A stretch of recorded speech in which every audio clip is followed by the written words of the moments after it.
Hey, hi, I'm Lance Moland. I've got No Law Custom out of Lawrence, Kansas. Basically a mobile hot rod shop. Lance, so good to see you, my friend. How you doing, buddy? We've known each other for, I guess, I don't know how many years now. A few years. Probably like 7? Yeah, I it's guess got to be probably a getting close year to after 10. I was on. Well, no, maybe not that long, because I was still on parole when we met, when we worked together. So it's been a while. Yeah. But let's start off. Tell us about your car. It's a 1951 Ford. It's got kind of an interesting backstory. It's been in my wife's family since it was new, basically, and the shop that I chopped it at is actually the shop it was sold new from. Oh, I never knew that about it. I didn't know it had been in her family that long. Yep. So it's how much did you chop It's it? a 4-inch chop.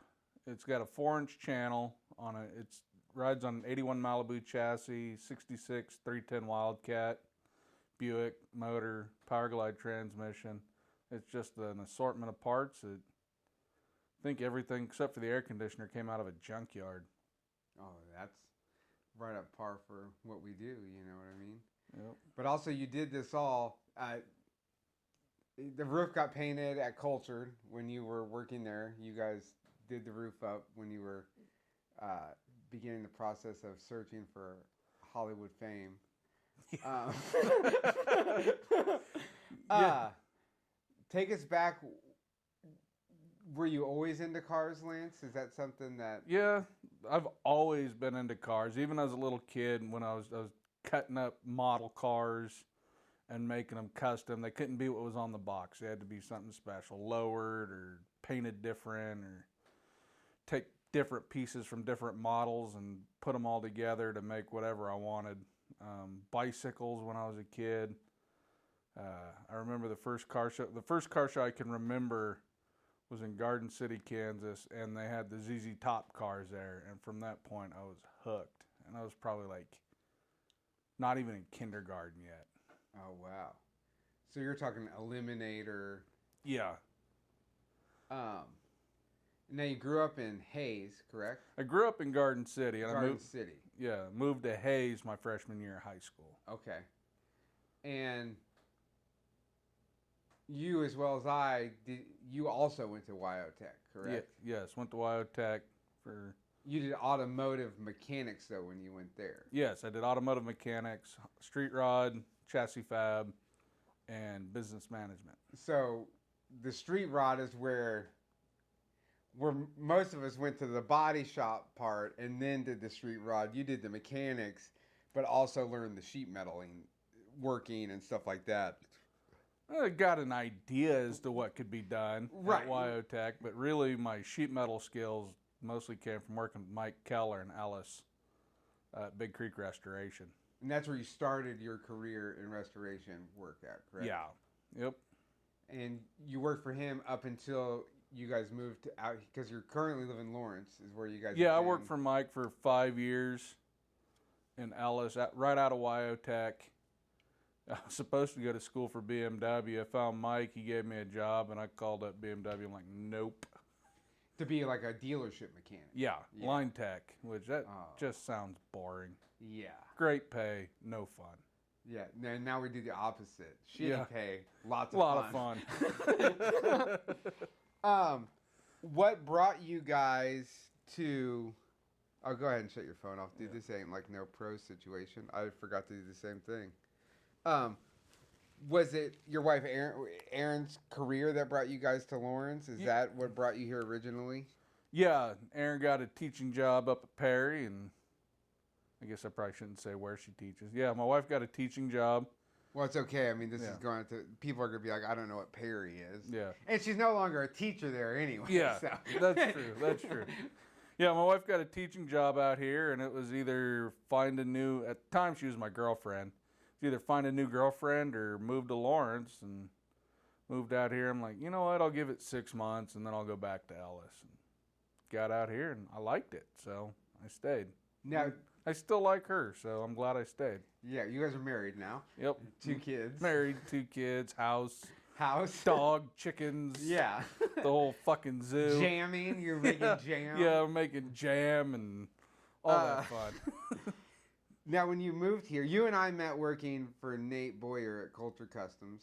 Yep. Did you? Is that the first? Did you immediately go to work for Nate when you moved out here, or did you? When I moved out here, I worked for Talent's Hot Rod in North Kansas City. Okay. Worked there for almost 2 years, and then I met Nate, and that shop was closer, and I went to work for him. Yeah, a little more room too than what Talent's probably had. Yeah. Different. Sort of Little different. different. They had a lot more tooling, I'd say, for fabrication, which is what you really seems. I've always felt like that's what you enjoy doing the most is creating stuff out of nothing. Absolutely. Currently, you worked for Nate up until a year ago. About a year ago. About a year ago, and you're doing your own thing. What's that been like? It's actually been really good. I came up with an idea. I had enough people coming to me and saying, if you want side work, I can keep you busy for a while. And I got this idea one night. I'm like, you know what? Everybody wants me to do side work. Why not just go do work for them and still have evenings off? Right. So basically what I do is if you need something done, I come to you and work on your car at your place. Yeah, and you've gotten a pretty steady clientele, it seems like, as we've stayed in contact here and hung out. It seems like you have a pretty steady clientele of people that you're dealing with and continuing to grow in a pretty short amount of time. Yeah, it really seems to work out really well because if you can get two people, let's just say get them in and get what they want done when they want it done, they always right away come up with another idea. Because there's not a, 3-month wait list to get their car in the shop. Right, and I've kind of like your style because it's almost like the same thing I always thought about those mobile blasters, right? It's that that you're paying that guy just out of the convenience, but he's also using your water and using your power.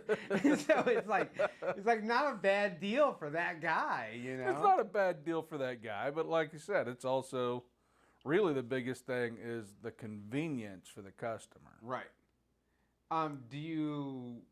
Is there like a goal of growing to where you can have a physical location at some point? Is that something that's on your mind, or is it? Yeah. So my plan is for the future is to have a physical location to where I can have 1 or 2 cars in the shop. I don't want to get too big because I do plan on still doing the mobile service. The mobile part, right, Yeah. right. And I've always I've been cheerleading you this whole time and telling people. Because there's things that you do that you excel at. I think when you wire a car is unlike what most people. Your kind of acceptable is like way past most people's finished product. You know? And, yes. And it's like, and you taught me how to do it because I didn't know how to do it, and I was scared before I ever even tried. Yeah, most people are. Even your hot rod technicians at most shops are wiring is just one of those things that's overwhelming to them, and they're very intimidated by it. So, and really at that point, especially for somebody that's been working on their car themselves or has an issue evolve or come up, or maybe it's always been there, that's one thing that makes their car immobile, and it's a real pain in the ass to get a trailer or have the car hauled or whatever, and it doesn't take a lot of space. So I hate to promote just wiring, but and really you need a bag of tools to do it. Small handbag of tools and a wealth of knowledge, and it's not a problem. Yeah. And then I know some of the people you're doing stuff for are people that I've ran across too when we've worked together and working at other places.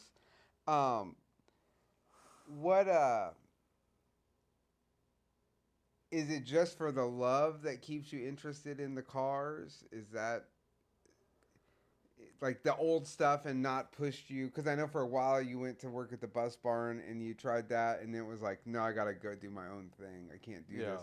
Is it like hot rodding just stuck on you? Yeah, for whatever reason, I just can't seem to get away from it. It's sounds cheesy, but it's a passion. I mean, I love doing it.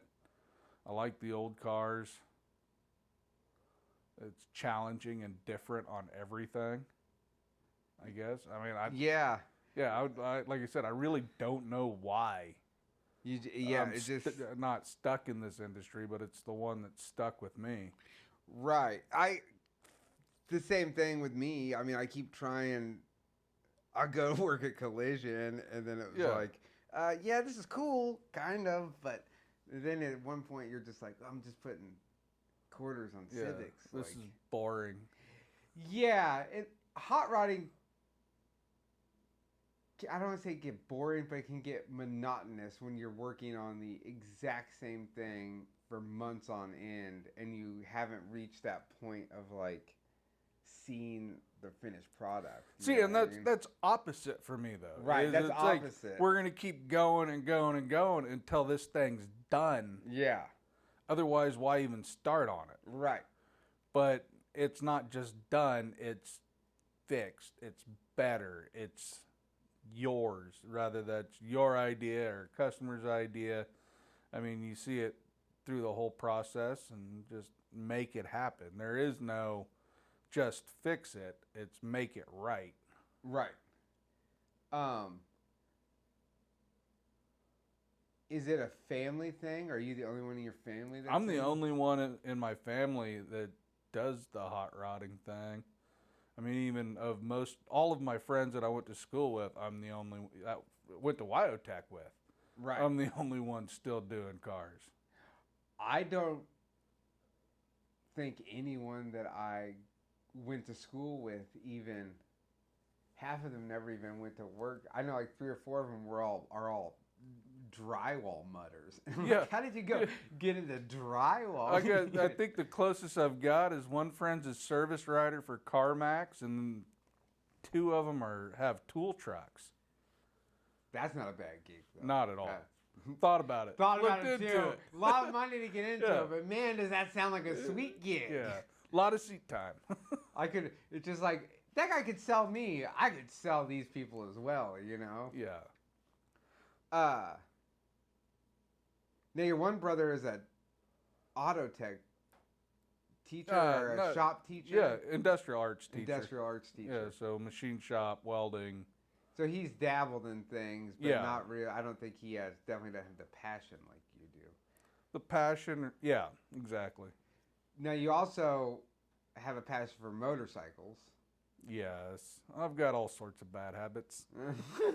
And when I met you, you had a Sportster. Yep. And I had an FXR, and then you were there and helped me when I built your chopper. My chopper, which ended up at a point, that was one of those things where you set out to like, you know, I go, oh, well, you know, we got all these tools at the shop. Maybe Lance, show me how to use this lathe. Because I want to do something cool. It goes from, hey, let's do a few custom things to just snowballs. To like, I got to get these parts chromed now. Yeah. Which I never imagined on that thing that I would be doing that. Tell us about your bike that you have now. Right now I've got it's a 05 Heritage Springer Softail. It's got apes on it and pipes, but other than that, it's basically stock. Had the wheels redone. They're black rims and hubs with twisted spokes, wide whites. And those got done by Bear's Highway Classic. Yeah, Bear Highway Classic did them. Did a great job. Knocked it out of the park. Bear's awesome. I'd seen him a few weeks ago. He's a good dude. What is it about motorcycling that you enjoy? Shit, I don't know. I mean, is it the excitement? Yeah. Is it the danger? Is it the... I wouldn't say the danger, the excitement, just being out there. No, yeah, just being. I always felt it's like it's almost like meditation. Yeah, it's like I feel the same way riding a bicycle most times. Absolutely. I've got Um, a habit with those too. yeah, and so do I. I'm a single speed beach cruiser guy though. I'm not trying to go crazy fast or ride down mountains, but it's always felt like the closest thing to freedom that you could find. You know what I mean? Like or Absolutely. flying. It's like it's the closest thing to flying a human can do without leaving the ground. 100%. I'd never really thought of it that way, but I mean, just even thinking back to as a kid, just the hundreds of thousands of miles we put on bicycles. Oh, I mean, there was shit always on a bike. yeah, and so you were recently over at my parents' house where my shop is, and you saw those roads. I mean, where their house was, I would leave there on a bicycle on a Huffy. I had a Huffy 20-inch BMX from like 1984, Yep. and I would ride that thing up to that the park where Sandstone is. I would ride that thing all the way to Walmart down off 7 Highway. Yeah. And like You'd be back gone. then, nobody Be gone all day. all day. Nobody would care. Now you would. If my kid was like, "Yeah, I'm gonna ride," if your kid was here in Lawrence and was like, "Yeah, I'm gonna ride down to Mass Street," you'd be like, "No, I don't think so." No, you're not. No, you're not. Yeah. Which is wild, but it was the We'd same go thing. places. We'd go to the next town. Right? Because you were Yeah. even more so in like Yeah, we were out like in the boonies. in but- a weird area between a small town and the city where it was kind of country. Now there's a NASCAR track and all sorts of things around there. But even so for you, you were like in the middle of nowhere. I mean, I remember driving to go see my kid in Wyoming, and I'd always call you. That way I'd know where to eat in Hayes, Kansas. Yeah, you'd be getting close to time. You knew you had to be home around dinner time. We didn't have cell phones and barely had a watch, if that. Trying to figure out what time it is, and we got to be home in 20 minutes. You're 15 miles away. Right. Now the car's been Nico pinstriped your car years ago when we worked together. Nico Lynn. Yep. And not only did he do a dead rooster head on the back of it, unbeknownst to me until a year ago, you also got that tattooed I did. on your inner thigh, I believe. Nah, just on the top. on the of top thigh. of your thigh. Yep. That's close to the inner thigh. Yeah. And what do you ask people? You want to see my cock? Maybe we'll include a photo of that tattoo. Is there a timeline on the business that you're shooting for, or are you just rolling with it? And... Right now, we're just kind of rolling with it. As far as like long-term goals, I'd like to have a small shop that, like I said, I can get a few cars in, workspace, fabrication area. Right now, the goal is just to stay in business. Yeah. Well, it seems like you're doing pretty good with that. Staying busy. Yeah. I was dude, I was just stoked that I finally had a job that paid enough where I could pay you to come help me do some Hey, work. no shit, me too. Yeah. Because most of the time it's like, God, like pulling teeth all these years when people, they want you to do something, then they think because you're not doing it at your day job that you'll do it for pennies. And it's like, well, no, I still, like, I'm also pursuing a goal. So, like, it's like, yeah, I don't. Yeah, I'm not doing it at, I'm not doing it at my day job, so it's overtime. Yeah, and also, like, it's not as though there's no overhead. I still have, like, things to purchase. Still overhead, and there's stuff to materials, pay for. there's... All that. You see, it's all the same things, and people don't really realize that. And now they're, I think with the expensive as things have gotten, people are starting to go, oh, yeah, no. Now we're starting to see the value in what we're paying for. Because I'm not wasting your materials. I'm not doing these things. Yeah, and then there's time that I'm not working on it, but I'm working on it. Right. Going to get parts. It's stuff. I'm researching things, ordering things. They don't understand that that's all... That's all part it's of all owning part the of it. business. That's but all it's, part of the thing. But that's all part of it's for your specific car. So I can't spend 10 hours of free time doing all the things. Yeah, you start your own business so you don't have to work at 9 to 5. Right. And now you work all the goddamn time. Yeah, but it's like, oh, well, you're charging me for ordering all my parts? Where it's like, well, yeah, I mean, you have to find the part, locate it, purchase it, do all these things. It's all part of it, you know? It's been crazy. I think you and I both we got a pretty good idea of some good things to do and a lot of ideas of things not to do over the years of all the people we worked for. Well, and not only that, but growing up. We're just growing up, yeah. Oh yeah, we've all made that mistake. We're not just the kids with the cool job anymore. We're kind of we're adults now. Yeah. Oh, there you go. No. There you go. Just sit back down and we'll. All right. Well, the light on the camera totally just biffed out on us there, so that was par for the course. Par for the course. I'm doing this on a poor man's budget. We'll figure not it only out. that, we're also testing out all new equipment that we've never used today. I'm going to have to invest in power strips and extension cords, I think. I'm going to get on that level where I'm using your power soon. There you go. Lance, real quick, talk to everybody about doing it yourself. And you had said earlier about guys in shops being afraid.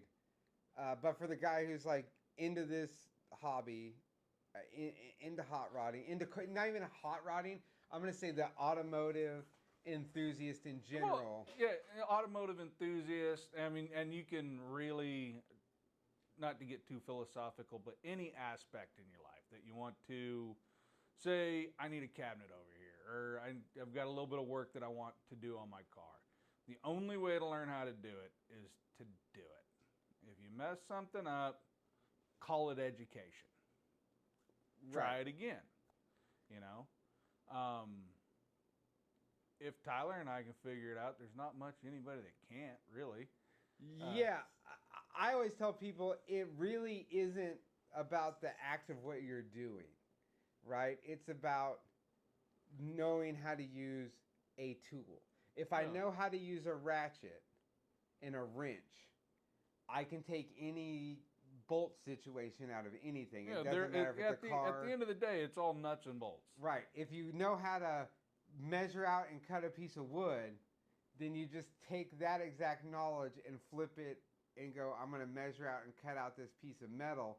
It might just require a different tool to do the actual cutting. Yeah. But in theory, the physics of it are all the same. Yeah, you're cutting whatever you're cutting, or you're completing a circuit. I mean, yeah, it takes a harness to wire a car, but it's only one wire at a time. Right, because I was terrified of that, just like you said, and it was on like. Also, I was like terrified of wiring up the easiest car to wire, which was that dude's that Model A that that took you off the road that time. Yep. But also, don't be afraid to try. Yeah, and especially in today's day and age, there is the world of knowledge right there in your pocket. Right. And if you can read it. YouTube, baby. Yeah. If you can read it, or you can see it, however you learn, it's simple as that. Also, I've always told people, hey, go hang out at your local shop and get to know the people and offer to sweep the floor one day a week or something, or if you're interested in pursuing this as a career. Yeah, especially if you're young or you know a youngster that's wanting to get into it. I mean, working for, minimum wage is way cheaper than going to college, and you're going to learn way more. Right. Way more. Yeah, trust me, you don't want the student loan debt. Yeah, you got student loan debt hanging over your head and just all the extra stress when the only way you really learn how to do it is to do it. Right. Definitely. I like it. All right. Lance, you got social media at all for the business? Not really yet. I've got No Law Custom on Facebook. and I think it's No Law Custom on Instagram, I believe too. So. I'll get the links and put them down in the profile. I need to get better about putting stuff on there. And you do, I mean, people outside of the Kansas City metropolitan area might be watching this, but those people who are local to us in the metro, you do travel to the city. Like a lot of your customers are in the city. So if you're looking for something, if you need a guy to come to you, if you own a shop, if you whatever. Yeah, you own a shop and you need an extra set of hands for a week, few days. A special thing you want done that, not to say you're not capable of, but you want some help with, definitely give me a shout. Give them a shout, and we'll put those links down there. And No Law stands for North Lawrence. Yeah, not like lawless. Not like lawless. North Lawrence Customs. Lance, yep. I appreciate it. Appreciate you, I love buddy. you, bud. I'm glad we got to meet so many years ago, even though you recently told me you didn't like me at first, and I won't hold that against you. Hey, you know what though? Here, in your defense, I was newly sober and fresh out and of the also, clink. to my defense, that's what fucking everybody says. That is what everybody says. Most people are going, I still don't like that guy. but yeah, well, thank you, Lance.